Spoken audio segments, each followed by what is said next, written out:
क्या 46 कृषि विभाग व 47 पशुपालन विभाग पे बोलने का अवसर दिया, आपका आभार। अभी बाड़मेर से आने वाले माननीय विधायक साहब पश्चिमी राजस्थान की बात कर रहे थे। उसी पश्चिमी राजस्थान के थार के दौरों से हम आते हैं, लोणकंसर क्षेत्र जहां हमारे पूर्वज किन विषम परिस्थितियों में रहे और पशुपालन ही हमारा मुख्य व्यवसाय था। ऊँटों के टोले होते थे, गायें होती थी और हमारे यहाँ कहावत प्रसिद्ध है कि पीने को पानी तो मिले या न मिले पर ऊँटों को डालने के लिए घी जरूर मिलता था। उस क्षेत्र से हम आते। मैं निवेदन करूंगा माननीय सभापति जी, हमारा क्षेत्र जो पशुपालन का क्षेत्र था वो कृषि प्रधान की ओर बढ़ रहा है और कृषि प्रधान की ओर बढ़ा।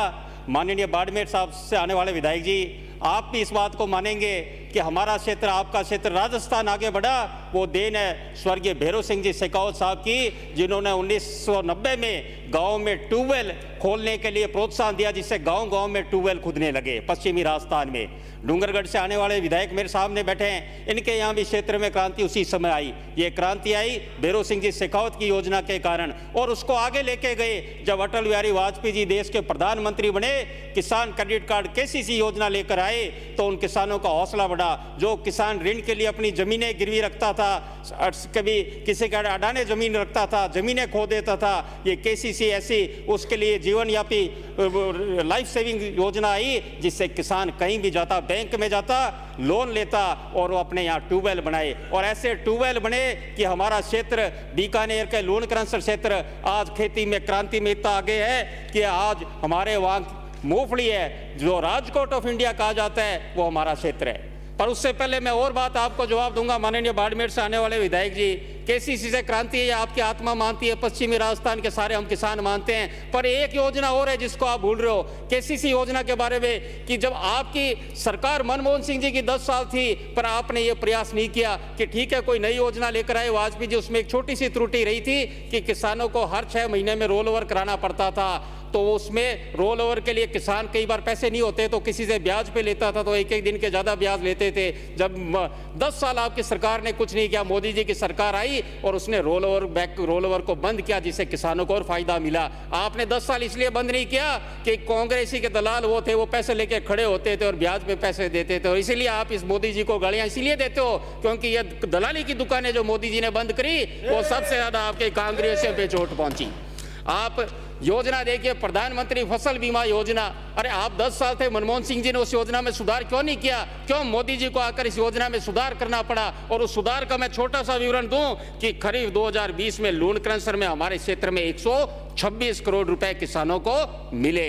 2021 में खरीफ में 107 करोड़ रुपए। आप देखिए किसान, हकीकत में कई किसान भाई तो कहते हैं कि हमने जीवन में खेती से इतना नहीं कमाया, बारानी जो कहते हैं कि हमें फसल बीमा से इतना पैसा मोदी जी भेज रहे हैं। मोदी जी प्रधानमंत्री किसान सम्मान निधि योजना से 6,000 रुपए भेज रहे हैं। हो सकता है आप तो बड़े सेठ हो तो 6,000 रुपए आपको कुछ नहीं लगते, पर गांव में जो लघु सीमांत किसान है, जो बारानी जमीन लेकर बैठा है, 6,000 में उसका महीने का खर्चा भी चलता है। आप ये बात नहीं जान रहे क्योंकि आप से बड़े सेठ हो, किसान का दर्द हम जानते हैं। और एक योजना का माननीय सभापति इसका लाभ और हुआ। मैं एक गांव में गया, रेख बेगाना, वहाँ एक बुजुर्ग व्यक्ति कहे कि इस योजना का मोदी जी को धन्यवाद देते कहे कि मेरे तो बहुत जोरदार है, 24,000 रुपये आ रहे हैं। मैंने कहा आपके 24 कैसे आ रहे? कि मेरे 3 लड़के, मैंने उनका खाता विभाजन कर दिया। तो देखो मोदी जी कितनी बढ़िया योजना लेकर आए कि पारिवारिक विवाद भी नहीं रहे, समय पर पैसा भी आता रहे और समय पर खेतों की जमीन का बंटवारा भी होता रहे। ऐसी मोदी जी की सोच है। ऐसी सोच का आप नहीं कर सकते, तभी तो किसान पीछे रहे भारत में। अब आपने साधु शहर से आने वाले विधायक कहे कि साहब किसानों को लाइटें मिल रही है। अब कहां से लाइटें मिल रही है? हमारे क्षेत्र में ट्यूबवेलों की लाइनें लग रही है, किसान मेहनत कर रहा है, परिश्रम कर रहा है, धरती से सोना उगल रहा है, पर जीएसएफ से एक ही नहीं बन रहा, लाइटें मिल नहीं रही क्योंकि आपकी थोती घोषणाएं, घोषणावीरों की सरकार है।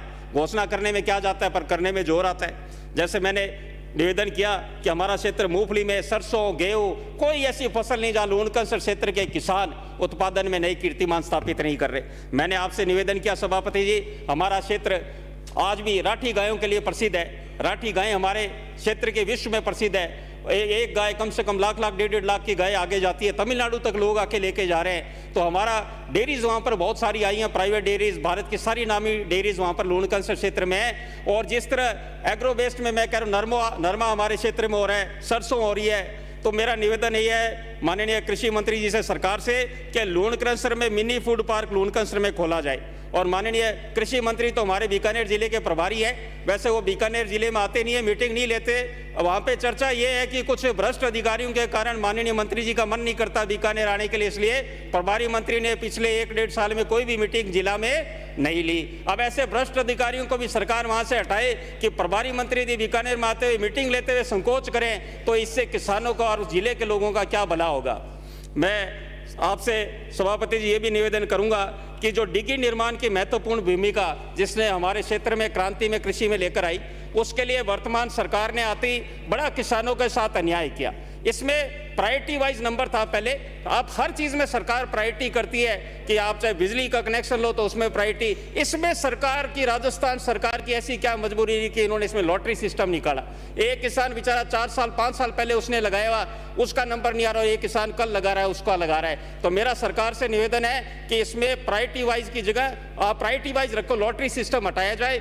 और जो महंगाई आ रही है उसमें आपने 3 लाख की राशि बढ़ाई नहीं। आप घोषणा, मुख्यमंत्री जी कहते हैं मैं किसान बजट लेके आ रहा हूं किसानों के लिए, पर माननीय मुख्यमंत्री जी सिर्फ आप कागजों में बात करते हो, जमीन पे जो असली किसान को फायदा मिल रहा है उसमें तो आपने कोई उसमें क्रियान्वयन नहीं किया। आप इसमें डिग्गी निर्माण के लिए हमारे बीकानेर में अभी कम से कम 6,500 फाइलें लगाई हुई है और टारगेट आपने सिर्फ दिया है 1110। डिग्गी निर्माण आज कम से कम 4 लाख से कम बनती नहीं है, उसका अनुदान बढ़ाया जाए। और मेरा माननीय मंत्री जी, पॉली हाउस, ग्रीन हाउस जो क्रांति हमारे क्षेत्र में आ रही है, बहुत से किसान भाइयों ने हमारे वहाँ पॉली हाउस लगाए हैं, और जिसमें मैं एक नाम लेना चाहूँगा, एक प्रोग्रेसिव फार्मा आत्माराम जी बिश्नोई का। इतना शानदार उनका खीरा का प्रोडक्शन है कि बाहर जाता है माल उनका सारा, और ऐसे उनको देखकर अनेक किसानों ने ग्रीन हाउस वहाँ पर पॉली हाउस लगाए हैं। पर इसमें पॉली हाउस का हमारे लोन कैंसर में टारगेट बढ़ाया जाए। और दूसरा, एक हाई वैल्यू कल्टीवेशन में जो 2.5 लाख की सब्सिडी सरकार देती है किसान को बीज के लिए, लेबर के लिए, पर बड़ी विडंबना है इस सरकार की कि ये सारा हाई वैल्यू कल्टीवेशन जो 2.5 लाख की राशि दी जा रही है वो सिर्फ जयपुर के आसपास के किसानों को ही दी जा रही है, ग्रामीण पश्चिमी राजस्थान में नहीं दी जा रही। बाड़मेर से आने वाले विधायक आप भी इस बात को उठाते तो मुझे अच्छा लगता, बात रखते। सोलर में बीकानेर में 10,500 फाइल पेंडिंग है, पिछले 4 साल से 5 HP के कोई कनेक्शन नहीं दिए जा रहे। अब ये सरकार कहेगी केंद्र की, अरे साहब आप किसान हितैषी हो, आप अपने आप पे गर्व करते हो कि हम किसान बजट लेकर आए, पर लाइनें पड़ी, आपने किसान को दिया क्या? ना डिग्गी में आपने योजना बढ़ाई, ना सोलर में दी, ना पॉली हाउस में कुछ दिया। ड्रिप सिस्टम बूंद बूंद। मैं माननीय सभापति जी खुद किसान हूँ, खुद खेती करता हूँ। अभी कई किसान भाइयों के देखते हैं तो कई हमारे वहाँ नवाचार साथी कर रहे हैं, वहाँ पढ़े लिखे युवा साथी ड्रिप सिस्टम से नरमा बीज रहे हैं, ड्रिप सिस्टम से सरसों कर रहे हैं, और बहुत शानदार उत्पादन यील्ड उसकी पर हेक्टर में, बीघा में बढ़ रही है। पर ड्रिप सिस्टम बूंद बूंद में सरकार जो 3 साल पहले यूनिट कॉस्ट मान के चल रही थी, 1 हेक्टर में 1,45,000, उस कंपनी 1 हेक्टर पे 1,45,000 मान रही है, सरकार 1,27,000, और उस पर सब्सिडी देते हैं 70%, जो कि 60,000 रुपये होती है, इसलिए किसान इसको नहीं उपयोग कर पा रहे। मेरा सरकार से निवेदन है कि इस सब्सिडी को बढ़ाया जाए जिससे किसान को ज़्यादा से ज़्यादा लाभ मिले। एक निवेदन मेरा माननीय सभापति जी जल हौद को लेकर है, जो ट्यूबवेल पर जिस तरह डिग्गी नहरी क्षेत्र में होती है, जल हौद जो ट्यूबवेल पर बनते हैं 45 × 45 10 फीट गहरे, उसमें 2 लाख की लागत है, उसमें सब्सिडी अभी आपने सरकार ने बढ़ाई है, पर आपने बढ़ाई पर दुख इस बात का बीकानेर जिले में पिछले 4 साल में एक भी जल हौद का आपने टारगेट नहीं दिया है। तो हम उस बजट को पढ़कर खुश जरूर हो जाते हैं, पर जब जमीन पे किसान को कुछ नहीं मिलता तब वो कहता है कि मोदी वाजपेयी ने काम किया। और मैं बीजों की गुणवत्ता ऐसी है, मैं खुद बीज किसान के खेती मूंगफली बीजी, सरसों बीजी, तो विडंबना ये है कि हमारे इतने बड़े मंत्रालय हैं पर बीज प्राइवेट कंपनी के लाने पड़ते हैं। मूंगफली का बीज गुजरात से बीज आता है, जो यहाँ पे मूंगफली उत्पादन होती है बीज आता है गुजरात से।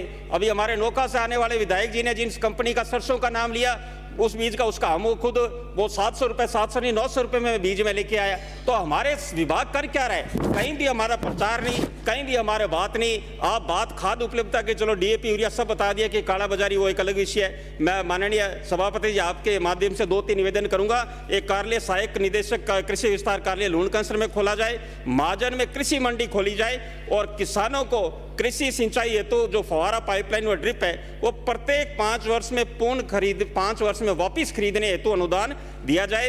जैविक खेती की प्रोत्साहन की बात सरकार करती है। माननीय सभापति जी, मैंने खुद ने अपने खेत में जैविक खेती करके देखा, नतीजा कुछ नहीं, विभाग से कोई मदद नहीं, इनके तो अधिकारी कुछ जानते ही नहीं। हालत ये हुई कि मुझे वापस उसमें डीएपी यूरिया डालना ही पड़ा। मतलब इनके सारे अधिकारियों से पूछ पूछ के फसलें जल गई। सिर्फ वैज्ञानिक है, साइंटिस्ट हैं, कृषि यूनिवर्सिटी हमारे बीकानेर में, पर कहीं कोई लाभ नहीं। उसके आगे से लूणकर सर हम रोज जाते हैं, पर उस यूनिवर्सिटी का लाभ क्या मिला वो आज तक हमें समझ में नहीं आया। खजूर के पेड़ सिर्फ यूनिवर्सिटी में खड़े, पर क्षेत्र में कहीं हमें खजूर के पेड़ देखने को नहीं मिलते।